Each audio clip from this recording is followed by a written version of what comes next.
UP में corona का हाहाकार मचा हुआ है। यूपी में कोरोना संक्रमितों की संख्या 3300 के पार हो गई। वहीं 1504 मरीज ठीक होकर घर भी पहुंचे। साथ ही 1884 एक्टिव केस हैं। वहीं यूपी के 68 में से 9 जिलों में कोई एक्टिव केस नहीं है। अब तक कोरोना से मरने वालों की संख्या 74 पहुंच गई है।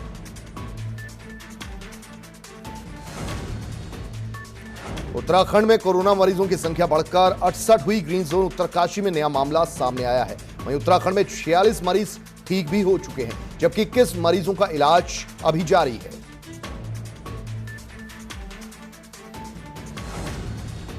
देश में कोरोना के मामले तेजी से रफ्तार बढ़ रहे हैं। पिछले 24 घंटों में 3,320 मामले नए सामने आए। इसके साथ ही देश में कोरोना मरीजों की संख्या 62,000 के पार हो गई।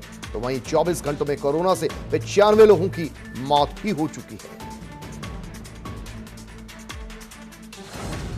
कोरोना का संक्रमण लगातार बढ़ रहा है। इससे संक्रमित लोगों की संख्या दुनिया में बढ़कर 41 लाख के पार हो गई। तो वहीं दुनिया में कोरोना वायरस ने अब तक 2,80,000 से ज्यादा लोगों की जान भी ले ली है। राहत की बात यह है कि दुनिया भर में अब तक कोरोना नाम की इस महामारी से 14 लाख से ज्यादा लोग ठीक हो चुके हैं।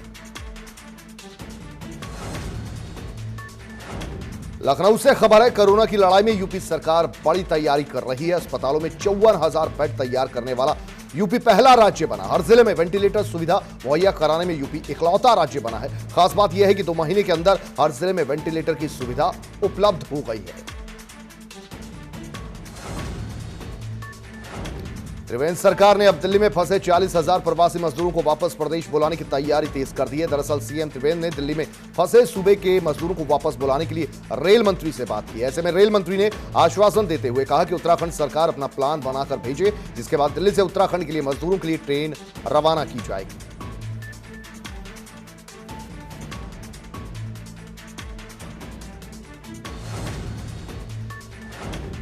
कोरोना पर ग्रेटर नोएडा से राहत भरी खबर सामने आई। 16 कोरोना संक्रमित मरीज आज डिस्चार्ज हो गए। ये सभी मरीज शारदा हॉस्पिटल में भर्ती थे। अभी तक गौतम बुद्ध नगर में 216 लोगों में कोरोना की पुष्टि हुई। वहीं 137 मरीज इलाज के बाद ठीक हो गए। उधर जालौन में लगातार बढ़ रही कोरोना पॉजिटिव मरीजों की संख्या। जालौन में कोरोना के 30 मामले सामने आ चुके हैं और पिछले 24 घंटों में सबसे ज्यादा 18 मामले सामने आए।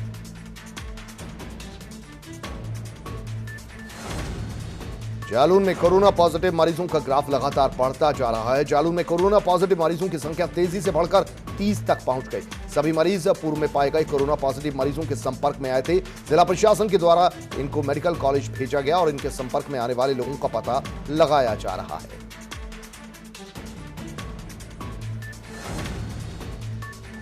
रायबरेली में एक बुजुर्ग में कोरोना पॉजिटिव उन्हें पाया गया। बुजुर्ग कैंसर की बीमारी से भी ग्रसित हैं। हालत गंभीर होने पर बुजुर्ग को लखनऊ रेफर किया गया। इसके साथ ही संपर्क में आए लोगों को क्वारंटीन किया जा रहा है। अब तक जिले में मिलने वाले पॉजिटिव मरीजों की संख्या 48 एक्टिव केस हो चुकी है।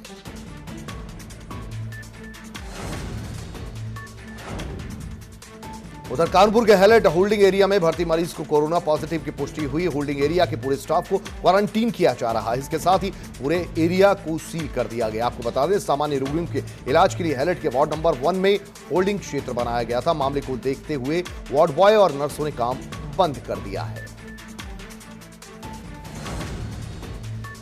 लॉकडाउन के बीच फंसे मजदूरों के घर उनको वापसी कराने का सिलसिला लगातार जारी है। केंद्र और प्रदेश की सरकार की तमाम व्यवस्थाओं के बावजूद लोगों को तकलीफों का सामना करना पड़ रहा है। गोंडा में घर वापसी कर रहे लोगों के बीच एक मां अपने 2 महीने के नवजात शिशु को परेशानी से बचाने की जद्दोजहद करती दिखाई पड़ी। लॉकडाउन के बीच लोगों का घर वापसी के लिए पलायन लगातार जारी है। गुजरात के नाडियाड से 1252 यात्रियों और श्रमिकों को लेकर श्रमिक special train Kasganj railway junction पर पहुंची, जहां प्रशासन ने उनके खाने पीने की व्यवस्था पहले से ही कर रखी थी। ट्रेन आने पर पहले प्रशासन की तरफ से ट्रेन को सैनिटाइज किया गया। उसके बाद एक एक करके डब्बे से यात्रियों को निकाला गया। गुजरात के दाहोद में श्रमिक स्पेशल ट्रेन 1200 से ज्यादा मजदूरों को लेकर अलीगढ़ पहुंची। आपको बता दें, लॉकडाउन के चलते गुजरात समेत अन्य राज्यों में लाखों श्रमिक फंसे हुए हैं। श्रमिकों को अलीगढ़ से बसों से रवाना किया जाएगा। सभी श्रमिकों का सोशल डिस्टेंसिंग के साथ थर्मल स्क्रीनिंग उनकी की जा रही है। लॉकडाउन के बीच प्रवासियों का घर वापसी का दौर जारी है। गुजरात से श्रमिक स्पेशल ट्रेन 1400 मजदूरों को लेकर जौनपुर पहुंची, जहां जिला प्रशासन ने सभी की जांच करवाने के बाद बसों से उनके घरों के लिए रवाना किया। वहीं रेलवे की लापरवाही भी सामने आई, जब ट्रेन ने सवार एक यात्री किसी तरह घायल हो गया और 3 घंटों तक उसे इलाज के बिना ही ये वक्त गुजारना पड़ा।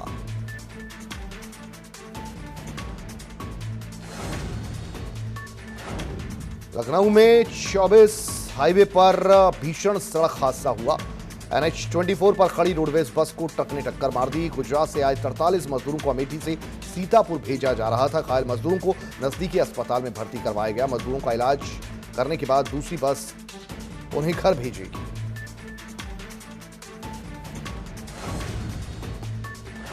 लॉकडाउन के बीच लोगों के पलायन का सिलसिला जारी है। गुजरात में फंसे श्रमिक स्पेशल ट्रेनों से जौनपुर पहुंचे। स्टेशन पर श्रमिकों की मेडिकल चेकअप और थर्मल स्क्रीनिंग का काम किया जा रहा है। प्रशासन की तरफ से इन लोगों को नाश्ता और भोजन को उपलब्ध करवाया जा रहा है। इसके बाद बसों से श्रमिकों को उनके गांव घर तक पहुंचाया जाएगा।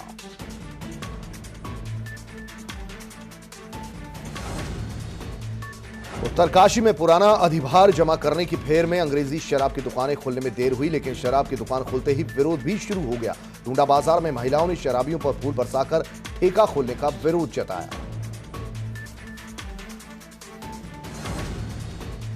अन्नाव के बांगरमऊ नगर के राष्ट्रीय स्वयं सेवक संघ ने लवकुश नगर में माविक के कार्यकर्ताओं के द्वारा नगर में पेंटिंग बनाकर कोरोना योद्धाओं के प्रति आभार व्यक्त किया। इसका मुख्य उद्देश्य कोरोना योद्धाओं को उनका आभार प्रकट करना था। कार्यक्रम में माविक प्रमुख लवकुश नगर नीरज गुप्ता, जिला प्रचारक लवकुश नगर उपेंद्र नगर, सह कार्यवाहक भरत जी, जितेंद्र, अंकुश, पंकज आदि कार्यकर्ता स्वयं सेवक उपस्थित रहे।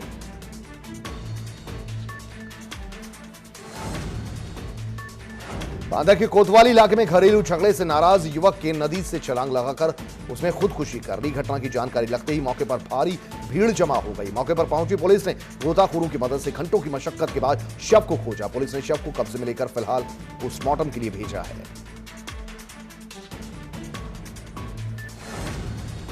कानपुर के घाटमपुर इलाके में नशेबाजी के लिए जमकर सोशल डिस्टेंसिंग की धज्जियां उड़ाई जा रही हैं। शराब की दुकानों पर और गुटखे लेने के लिए होड़ मच गई है। दरअसल घाटमपुर में गुटखे की एजेंसी में माल आने के बाद लोगों की ये भारी भीड़ देखने को मिली।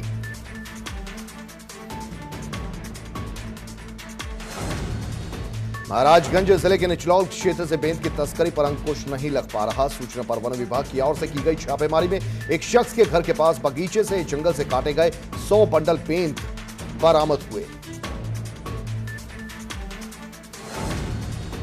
मौसम ने एक बार फिर करवट बदली है, जिसके साथ ही आज मेरठ के पौष इलाके के शास्त्री नगर में तेज आंधी तूफान के चलते कई बिजली के खंभे टूट गए, जिसके चलते न केवल बिजली व्यवस्था प्रभावित हुई बल्कि यातायात व्यवस्था भी पूरी तरह से ठप सी होकर रह गई। बड़ी तादाद में बिजली के यूनिपोल और तार टूटने के साथ ही इलाके में बिजली आपूर्ति पूरे तरीके से प्रभावित नजर आई। मेरठ का पौष इलाका शास्त्री नगर है, जो कि तेज बारिश और तूफान के आने की वजह से खासा प्रभावित हुआ। कानपुर में पुलिस ने अंग्रेजी शराब से लदे 2 कंटेनर बरामद किए। हरियाणा से तस्करी का शराब बिहार भेजी जा रही थी। बताया जा रहा है कि मेडिकल गुड्स के बिल की आड़ में बंद कंटेनरों से शराब की तस्करी की जा रही थी। पकड़ी गई शराब की कीमत 1 करोड़ 34 लाख बताई जा रही है।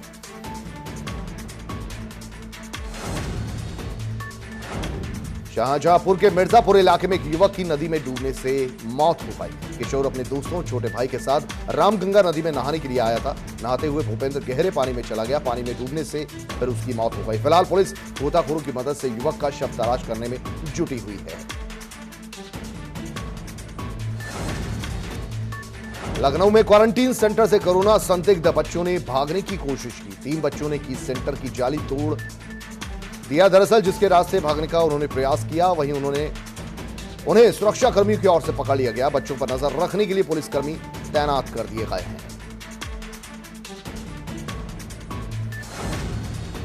लॉकडाउन फेज 3 के 6वें दिन उत्तराखंड सरकार ने पूरे प्रदेश में मिठाइयों की दुकानों के खोलने का फैसला किया, जिस कारण सरकार के इस फैसले से इस व्यवसाय से जुड़े लोगों ने राहत की सांस ली है। उत्तराखंड के गढ़वाल मंडल के साथ साथ कुमाऊं के सभी 6 जिलों में सरकार के फैसले के बाद मिठाई की दुकानें खुल गई। देश भर में कोरोना के खिलाफ जारी जंग में सफाई कर्मचारियों का भी अहम योगदान रहा है। सफाई कर्मचारी कोरोना काल में दिन रात ड्यूटी पर डटे रहे। सफाई कर्मचारियों के सम्मान में बेहड़ी में कार्यक्रम आयोजित किया गया, जिसमें सफाई कर्मचारियों पर फूल बरसाकर उनका स्वागत किया गया। सफाई कर्मियों के सम्मान समारोह में पहुंचे बेहड़ी के भाजपा विधायक छत्रपाल सिंह ने कर्मचारियों के पैर छूकर उन्हें सम्मानित किया। उधम सिंह नगर में पुलिस प्रशासन ने पूर्व स्वास्थ्य मंत्री तिलकराज बेहड़ समेत कई कांग्रेसी नेताओं पर दर्ज किया मुकदमा। बेहड़ पर मुकदमा दर्ज होने पर कांग्रेसियों ने प्रदर्शन किया। बीजेपी विधायक राजेश शुक्ला ने कांग्रेस की तुलना जमातियों से की। गैर प्रदेशों में अपने जिलों में पहुंच रहे प्रवासी मजदूरों की स्क्रीनिंग और उनके लिए नाश्ते की व्यवस्था को चुस्त दुरुस्त रखने के सरकार ने निर्देश दिए, लेकिन जिले में सरकार का ये निर्देश हवाई साबित हो रहा है। स्क्रीनिंग सेंटर पर ना तो सोशल डिस्टेंसिंग का पालन हो पा रहा है और ना ही मजदूरों का समय से उनकी स्क्रीनिंग हो पा रही है। भूखे प्यासे धूप में खड़े मजदूरों ने प्रशासन की कार्यशैली के विरोध में हंगामा भी किया और मनमानी का आरोप भी लगाया। जब से भारत में कोरोना वायरस को लेकर सरकार ने संपूर्ण लॉकडाउन किया है, वहीं पूरे देश में सारा काम धाम जब ठप पड़ गया, ऐसे में कई गरीब लोग हैं जिनके घर खाना और राशन की बेशुमार दिक्कतें आ गई। ऐसे में लखनऊ के नीलांश फाउंडेशन के अध्यक्ष संतोष श्रीवास्तव ने सैकड़ों गरीब परिवारों को राशन देने का जिम्मा संभाला, जिससे सैकड़ों गरीब और मजदूरों के घर रोजाना चूल्हा जलता रहे। हापुड़ में गर्भवती महिला की कोरोना की जांच रिपोर्ट नेगेटिव आने के बाद कॉलोनी वासियों ने महिला का तालियां बजाकर स्वागत किया। रिपोर्ट आने के बाद मोहल्ले के रहने वाले आसपास के लोगों ने राहत की सांस ली। दरअसल कल देर रात जनपद शिवपुरी की जिस महिला को कोरोना से संक्रमित पाया गया था, उसकी रिपोर्ट नेगेटिव आई है। पूर्व मुख्यमंत्री हरीश रावत ने तिलकराज बेहड़ के समर्थन में धरना प्रदर्शन किया। हरीश रावत ने घर के बाहर सांकेतिक धरना प्रदर्शन किया, जिसमें बेहड़ पर दर्ज मुकदमा वापस लेने की मांग की। हरीश रावत का कहना है कि तिलकराज बेहड़ पर दर्ज मुकदमा बिल्कुल गलत है। सभी कांग्रेसी एकजुटता के साथ धरना प्रदर्शन कर रहे हैं। उत्तराखंड कांग्रेस पार्टी के प्रदेश महामंत्री भुवन कापड़ी ने भी खटीमा के शहीद स्मारक में अपने कार्यकर्ताओं के साथ सोशल डिस्टेंसिंग का पालन करते हुए कांग्रेसी नेता और पूर्व मंत्री तिलकराज बेहड़ के खिलाफ प्रशासन द्वारा मुकदमे के विरोध में सांकेतिक धरना दिया। भुवन कापड़ी ने अपना विरोध जताते हुए कहा कि एक और कोरोना महामारी से लड़ने के लिए कांग्रेस के कार्यकर्ता अपना भरपूर सहयोग दे रहे हैं और दूसरी ओर सरकार इस तरीके का रवैया अपनाए हुए है। कृषि उत्पादन मंडी समिति ऋषिकेश में फुटकर विक्रेताओं की बढ़ती भीड़ की वजह से सोशल डिस्टेंसिंग का पालन यहां नहीं हो पा रहा और इसकी वजह से मंडी समिति के अध्यक्ष विनोद कुकरेती हरकत में आए। उन्होंने मंडी में सोशल डिस्टेंसिंग नियम का पालन कराने के लिए इलाके के तमाम फुटकर फल सब्जी विक्रेताओं को पास जारी किया। वहीं पास सिस्टम से भी नियम का पालन नहीं होने पर मंडी कैंपस में ऑड इवन की व्यवस्था लागू होगी। रुड़की में दारोगा के वायरल हो रहे वीडियो पर कोतवाल ने सफाई दी। मानसिक संतुलन ठीक न होने की वजह से अभद्र हरकत करते दिखाई दिया था दारोगा का पुलिस एक्ट में चालान किया गया है। सहारनपुर में गांगू इलाके में दबंग युवकों ने घर में घुसकर फायरिंग कर दी। दबंगों ने बुजुर्ग व्यक्ति पर हमला करके जमकर मार पिटाई की। बुजुर्ग घायल को जिला अस्पताल में भर्ती कराया गया है। कोरोना वायरस के चलते हिंदुस्तान में हुए लॉकडाउन के बाद जहां मजदूरों की हालत सबसे दयनीय हुई है, वहीं अब मजदूरों की दुर्गति के बाद सरकार के आदेशों पर प्रशासन ने भी मजदूरों को उनके घरों तक पहुंचाने के लिए विशेष प्रबंध किए हैं। बाकायदा मेरठ से बसों में बैठाकर मजदूरों को उनके घरों तक पहुंचाया जा रहा है। देवप्रयाग नगरपालिका के धनेश्वर वार्ड में गुलदार का शत शव मिलने से दरअसल यहां दहशत सी फैल गई। वन विभाग द्वारा शव को पोस्टमार्टम के लिए पौड़ी भेजा गया है। वन दारोगा के अनुसार गुलदार की उम्र 3 वर्ष तक की रही होगी। हाथरस में दबंगों के हौसले बुलंद है। सादाबाद कोतवाली इलाके में एक दबंग ने काम रुकवाने के लिए पिस्टल लेकर मनरेगा मजदूरों के वो सामने आ गया। आपको बता दें, मनरेगा मजदूरों द्वारा सड़क का निर्माण कार्य हो रहा था। मनरेगा मजदूरों ने आरोप लगाते हुए कहा कि दबंगों ने काम रोकने के लिए हथियार तान दिए, जिसकी सूचना पुलिस को दी गई। पिस्टल लेकर जाते हुए दबंग युवक का फोटो वायरल हो रहा है। कोविड-19 से जंग में उत्तराखंड पुलिस ने मुख्यमंत्री राहत कोष में करीब 3 करोड़ 11 लाख की रकम दी है। अधिकारियों द्वारा 3 दिन और समस्त राजपत्रित कार्मिकों ने 1 दिन का वेतन दिया। साथ ही पुलिस कर्मियों द्वारा स्वेच्छा से एकत्र की गई इस धनराशि में से 5 लाख की सहायता सड़क हादसे का शिकार हुए सिपाही संजय गुर्जर के परिजनों को भी दी गई है। प्रतापगढ़ में 3 दिन से लापता एक बुजुर्ग महिला का शव मिलने से यहां हड़कंप मच गया। मामला कुंडा कोतवाली इलाके का है, जहां एक महिला अपनी बेटी के साथ रहती थी। बुजुर्ग महिला का शव घर से करीब 100 मीटर की दूरी पर पड़ा मिला। मौके पर पहुंची पुलिस शव को कब्जे में लेकर कार्रवाई शुरू कर चुकी है। रामपुर में किसान युवक की करंट लगने से मौत हो गई। किसान युवक की मौत से गांव में हड़कंप मच गया। वहीं घटना की सूचना मिलते ही गांव वाले और परिजन भी घटनास्थल पर पहुंच गए। घटना की जानकारी मिलते ही पुलिस भी मौके पर पहुंच गई। शव को कब्जे में लेकर पोस्टमार्टम के लिए फिलहाल भेजा गया है। वहीं मृतक के परिजनों ने दूसरे खेत स्वामी पर हत्या का आरोप लगाया है। हरदोई के बिलग्राम इलाके में भूसे से लदा अनियंत्रित पिकअप सड़क किनारे बैठे 5 युवकों के ऊपर चढ़ गया, जिससे आपको बता दें 3 लोगों की मौके पर ही मौत हो गई, जबकि 2 अन्य लोग गंभीर रूप से घायल हो गए और फिर भारी भीड़ यहां जमा हो गई। घायलों को अस्पताल पहुंचाया गया। मौके पर पहुंची पुलिस ने मृतकों को उनके शवों को पोस्टमार्टम के लिए भेजा है। फिरोजाबाद में एक बार फिर सोशल डिस्टेंसिंग की धज्जियां उड़ती नजर आईं। पखरपुरा गांव में क्रिकेट मैच खेलने के दौरान 2 पक्षों में जमकर लाठी डंडे चले। देखते देखते विवाद इस कदर बढ़ गया कि दोनों पक्षों से फायरिंग होने लगी। गांव वालों ने पुलिस को सूचना देकर घायलों को अस्पताल में भर्ती कराया है। कोरोना काल में पूरे देश में घोषित किया गया दरअसल, लेकिन काशीपुर में कुछ विद्यालय सरकार के आदेशों को अनदेखा कर रहे हैं। काशीपुर में किला मोहल्ले का सरस्वती विद्या मंदिर विद्यालय में प्रधानाचार्य ने टीचरों को बुलाकर उनसे काम करवाया। जब विद्यालय के प्रधानाचार्य से टीचरों के आने का कारण पूछा गया तो उनका कहना था कि कुछ रजिस्टरों का काम अधूरा था।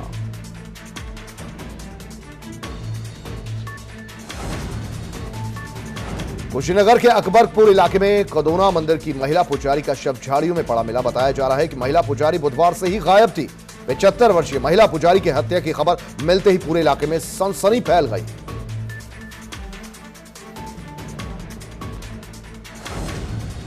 कोरोना पर जल्द ही मिल सकती है स्वदेशी वैक्सीन। जी हां, आईसीएमआर ने भारत बायोटेक से हाथ मिलाया है। पुणे के लैब से वायरस स्ट्रेन को भारत बायोटेक को भेजा है। इस वायरस स्ट्रेन का इस्तेमाल वैक्सीन बनाने में होगा। वैक्सीन तैयार होने और ट्रायल के बाद 30 करोड़ डोज बनेगी। जल्द मिलेगी कोरोना की स्वदेशी वैक्सीन। अमरोहा के हसनपुर इलाके में पुलिस की गौ तस्करों के साथ मुठभेड़ हो गई। पुलिस की जवाबी कार्रवाई में इनामी बदमाश वसीम को गिरफ्तार कर लिया गया, जबकि उसका एक साथी अंधेरे का फायदा उठाकर भागने में कामयाब हो गया। घायल बदमाश को इलाज के लिए सरा अस्पताल में भर्ती कराया गया। पुलिस ने तस्कर के पास एक गाड़ी, एक मवेशी, एक तमंचा, कारतूस, ये सब चीजें बरामद की है। रुड़की के रहीमपुर गांव में मामूली बात को लेकर 2 पक्षों में जमकर पथराव हुआ, जिसमें एक पक्ष के 2 लोग गंभीर रूप से घायल हो गए। घायलों को तुरंत ही सिविल हॉस्पिटल में भर्ती किया गया, जहां से उनकी गंभीर हालत को देखते हुए देहरादून हायर सेंटर रेफर कर दिया गया। पथराव और मारपीट की सूचना मिलते ही पुलिस महकमे में हड़कंप भी मच गया। आनन फानन में भारी पुलिस फोर्स के साथ पुलिस अधिकारी मौके पर पहुंचे और मामले को फिर शांत कराया गया। मथुरा के सील क्षेत्रों में रहने वाले लोगों की मुश्किलें बढ़ती जा रही हैं। रेड जोन के सील क्षेत्रों के निवासियों को जिले के प्राइवेट अस्पताल उपचार देने से कतरा रहे हैं, जिसकी वजह से परिजन मरीज को लेकर एक अस्पताल से दूसरे अस्पताल का चक्कर काटने को मजबूर हो गए। तेज आंधी और बारिश के चलते किसानों के चेहरे मुरझा से गए हैं। सुबह तेज हवाओं के साथ आई बारिश ने आम की फसल को दरअसल खासा नुकसान पहुंचाया, जहां किसानों और आमदी लॉकडाउन से जूझ रहा है। वहीं किसानों पर आम की पैदावार को खासा नुकसान हो रहा है। बताया जा रहा है कि एक तरफ फल और सब्जियों को बाहर ले जाने में किसानों को समस्याओं का सामना करना पड़ रहा है, तो वहीं दूसरी तरफ तेज बारिश और आंधी ने किसानों की उम्मीदों पर पानी सा फेर दिया है। मई महीने के दूसरे रविवार को मदर्स डे मनाया जाता है। इस साल ये डे 10 मई को यानी आज मनाया जा रहा है। वैसे तो मां के लिए कोई एक निश्चित दिन नहीं होता है, लेकिन व्यस्त दिनचर्या के कारण ये दिन मां के लिए पूरी तरह समर्पित है। जावेद अख्तर अपने ट्वीट के चलते विवादों में आ गए हैं। दरअसल जावेद अख्तर ने अपने ट्वीट में लिखा था, भारत में तकरीबन 50 साल तक लाउड स्पीकर पर अजान हराम थी। इसके बाद ये हलाल हो गई और इस कदर हलाल हुई कि उसकी कोई सीमा ही नहीं रही। अजान करना ठीक है, लेकिन लाउड स्पीकर पर इसे करना दूसरों के लिए दिक्कत का सबब बन जाता है। जावेद अख्तर इस बयान को लेकर सोशल मीडिया पर काफी ट्रोल हो रहे हैं। दीपिका पादुकोण ने सोशल मीडिया पर इरफान को याद करते हुए फिल्म पीकू के सेट से एक पुराना वीडियो शेयर किया है। वीडियो में इरफान खान और दीपिका पादुकोण टेनिस खेलते नजर आ रहे हैं। इस वीडियो कैप्शन में दीपिका ने लिखा, प्लीज वापस आ जाओ। इसके साथ ही दीपिका ने दिल टूटने वाला इमोजी भी बनाया।